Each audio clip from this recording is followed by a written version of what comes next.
Elise öppnade ögonen innan solen hade gått upp. Det var hennes första dag i den nya staden. Hon låg tyst i sängen några minuter och lyssnade på ljuden utanför sitt lilla fönster. Bilar började redan köra förbi och hon kunde höra någon skrika sitt namn i en annan lägenhet. Det kändes främmande, men också spännande. Hon satte sig upp, kände golvet mot sina fötter. Efter en kort dusch gick hon till gick hon till garderoben och tog fram ett arbetskläder. Svart kjol, vit skjorta och förkläde. Hon lade dem försiktigt på sängen och såg sig själv i spegeln. Ansiktet var trött, men hon log mot sin spegelbild. Hon tog fram sin anteckningsbok med viktiga fraser på svenska. Hon repeterade lågmält: Vill du ha något att dricka? Smakar det bra? Vill du betala med kort? Hon tog på sig kläderna, knöt förklädet extra hårt och stoppade anteckningsboken i väskan. Väl ute på gatan slog den svala morgonluften mot hennes kinder. Hon kände kaffe och nybakat bröd från ett bageri i närheten. Fotstegen ekade på trottoaren. Hon följde strömmen av människor i riktning mot centrum. Bussen kom snabbt och var redan fylld med folk. Hon stod nära dörren, tittade ut genom fönstret och försökte föreställa sig hur arbetsdagen skulle bli. När hon gick av vid torget möttes hon av ljudet från stadsbussar, cyklister, folk som pratade högt på ett språk hon ännu inte förstod helt. Hon kände hur hennes hjärta slog snabbare. Hon kom fram till kaféet. En stor skylt ovanför dörren lyste i blått och vitt. Hon stannade ett ögonblick innan hon gick in. Direkt möttes hon av doften av kaffe och röster från köket. En man i svart tröja vinkade henne närmare. Hej och välkommen. Du måste vara Elise, frågade han med varm röst. Hon nickade. Ja, det stämmer, svarade hon och försökte låta lugn. I köket stod 2 andra kollegor och diskade muggar. De hälsade vänligt och presenterade sig. Hon försökte minnas deras namn. Hon lyssnade noga när chefen gick igenom vad hon skulle göra. Du börjar med att torka borden. Sedan visar jag dig kassan, sa han med ett lugnt leende. Hon tog ett djupt andetag och försökte minnas fraserna från teckningsboken när hon följde efter kollegorna in mot serveringen. Varje morgon var nästan likadan. Elise kom till kaféet innan det öppnade. Hon satte på sitt förkläde, hämtade anteckningsboken och kollade snabbt några viktiga fraser. Hon gick runt och torkade borden, luktade på kaffe och hörde grytor klirra i köket. Allt var nytt och lite skakigt, men hon försökte andas lugnt. Hon lärde sig maskinens ljud när den bryggde kaffe. Beställningarna lät likadana i början. En cappuccino, tack. En kanelbulle också. Men med tiden hörde hon skillnader mellan hur olika stamgäster hade samma sak. Ibland mumlade någon. En annan talade snabbt och beställde flera saker på en gång. Elise antecknade så fort hon fick chansen, ibland i ren panik när ingen såg. Under rusningstid kom många kunder in samtidigt. Elise låg, försökte låta självsäker. Hon sa, hej, vad vill du ha? Ofta förstod hon inte allt och fick fråga igen. Kan du säga det långsamt, tack? Ibland svarade folk med tålamod, ibland inte. Hon fokuserade på kassans knappar och letade upp rätt dryck. Kollegan Måns hjälpte henne när hon såg förvirrad ut. Han sa lugnt: någon vill ha extra mjölk där borta. Några gånger gick det fel. En gång gav hon fel bulle till en kund. Kvinnan framför henne suckade, men Elise bad om ursäkt. Förlåt, jag förstår inte allt än. Kvinnan log svagt. Det är lugnt. Efter varje misstag skrev Elise snabbt ner vad som hänt. Hon markerade nya ord: havremjölk, vaniljhjärta, 10 kronor växel. På eftermiddagen satt hon på en pall i pausrummet. Hon repeterade tyst: vill du ha kvitto? Vill du ha något mer? Hon övade med kollegan Sanna som rättade hennes uttal. Det heter kaffesugen, inte kaffesuget, sa Sanna och log. Elise tackade och skrev om ordet. Ibland vågade hon fråga Sanna om skillnad mellan nu och snart. Sanna ritade exempel på en lapp tills Elise förstod skillnaden.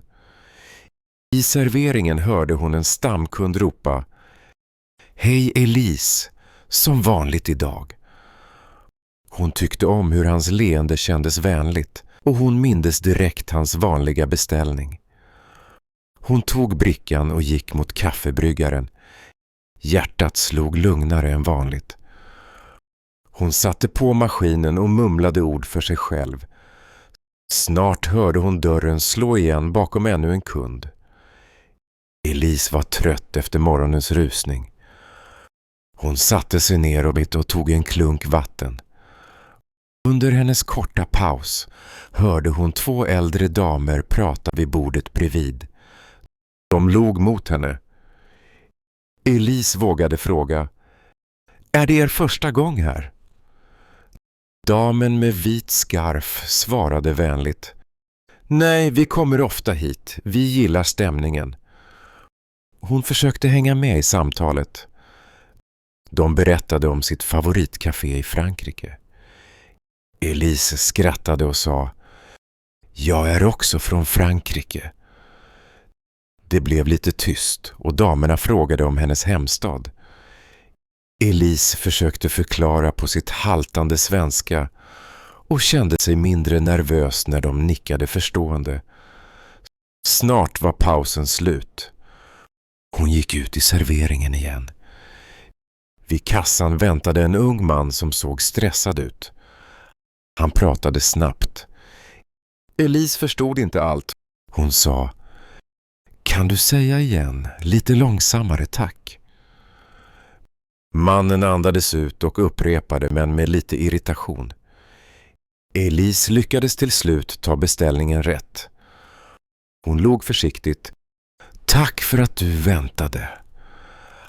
Han ryckte på axlarna och gick tillbaka till sitt samtal. Nästa kund var en äldre kvinna. Hon ville ha kaffe och scone, men Elise blandade ihop orden socker och servett. Kvinnan skrattade. Du menar servett, inte socker. Elise rodnade men svarade: ja, tack för hjälpen. Hon lade snabbt till rätt ord i sin anteckningsbok när kvinnan vände sig bort. Strax därpå pratade hon med en man i kostym. Han frågade om hon visste något bra museum i staden.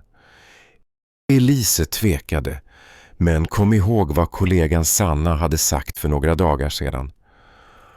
Hon pekade mot ett litet häfte vid dörren och sa: där finns tips. Jag kan visa. Mannen tackade och började prata om konst. Elise blev modigare. Hon försökte skoja: jag dricker för mycket kaffe för att sitta still på museum. Mannen skrattade och sa: det känner jag igen. När det blev lugnare vågade Elise småprata med en äldre stamkund. Han sa: du lär dig snabbt, Elise. Hon skrattade och svarade: inte snabbt, men lite varje dag. Under resten av sitt pass tränade hon på att ställa följdfrågor. Hon försökte formulera små skämt när läget var rätt. Ibland skrattade någon, ibland bara log de. Varje gång hon gjorde fel eller missförstod såg hon det som en chans att lära. Månaderna gick och allt kändes annorlunda. Elise vaknade fortfarande tidigt, tog på sig arbetskläderna och gick ut i stadens ljud. Men nu kände hon inte samma oro i magen. Språket började kännas lättare. Hon behövde inte längre hela tiden öva sina fraser innan jobbet. Ibland märkte hon att hon tänkte på svenska när hon promenerade till kaféet. Det fick henne att le. På jobbet hälsade hon chefen med självsäker röst. Sanna kom fram och sa: "Vill du hitta på något nytt till menyn?" Elise tvekade lite men svarade: "Jag kan baka min mormors citronkaka." De andra blev nyfikna och lovade att hjälpa till. Under eftermiddagen bakade de tillsammans i köket. Doften av citron spreds i lokalen. En kollega, Jonas, sade: "Det luktar som hemma hos någon." Elise blev varm i kroppen. Hon kände sig hemma med sina nya vänner. När pauserna kom satt hon inte längre ensam i hörnet med anteckningsboken. Hon samtalade med de andra, ibland på stapplande svenska men oftare nu med flyt. Sanna berättade om sin familj. Jonas frågade om Paris. Elise vågade ställa frågor tillbaka. "Vad gör ni på sommaren? Har ni alltid bott här?" Hon lyssnade på svaren och försökte minnas nya ord. Hon kände sig accepterad. En kväll efter stängning satt de kvar med en kopp te. Himlen utanför var mörk. Jonas föreslog: "Ska vi gå till parken nästa helg? Bara fika och prata?"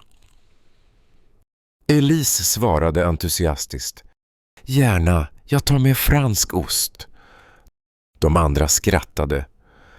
Sanna sa: "Du har verkligen blivit en av oss nu." Att ta beställningar gick allt snabbare. De flesta kunder kände igen henne och sade hej med ett vänligt leende. Någon frågade efter citronkakan. "Receptet är från Frankrike", svarade Elise stolt. När hon missförstod något någon gång tog hon det lugnt. Hon såg på felen med tålamod och nyfikenhet. Hennes kollegor hjälpte henne när hon fastnade. Hon blev mindre rädd för att prata fel.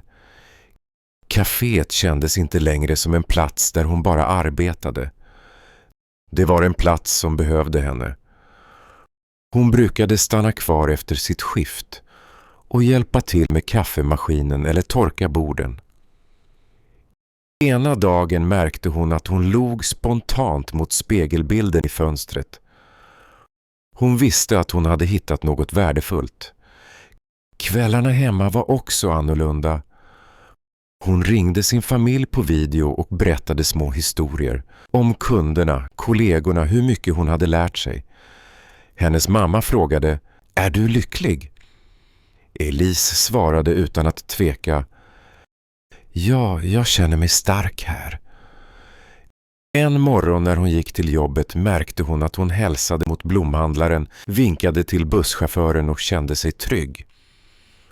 Hon hade gjort det hon lovat sig själv, skapa ett nytt liv, steg för steg.